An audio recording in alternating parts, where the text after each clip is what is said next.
గురుగారు, అన్నమయ్య కీర్తన త్యాగరాయ కృతి అని అంటూ ఉంటారు కదా, కృతికి కీర్తనకు భేదం ఏమిటి?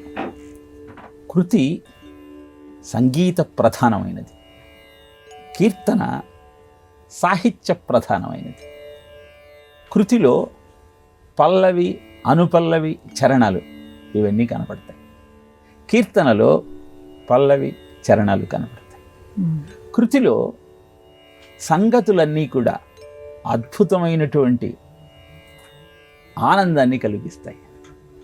సాహిత్య ప్రధానంగా సాగేటువంటి కీర్తనలో భక్తితత్వాన్ని ఆవిష్కరిస్తూ మధురంగా కీర్తించేటువంటి లక్షణం కనపడుతుంది.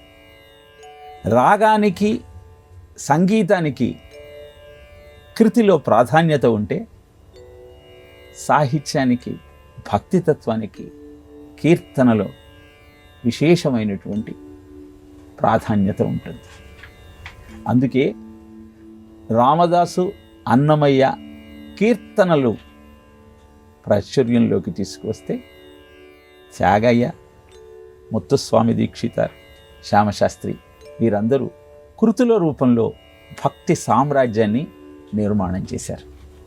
రెండూ కూడా అద్భుతమైన ఆనందాన్ని అందించేటువంటి సాధనాలే.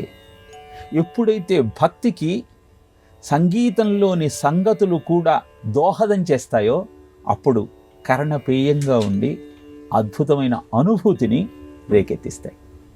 ఇలా కృతి, కీర్తన రెండూ కూడా భక్తి సామ్రాజ్యానికి రెండు సాధనాలు.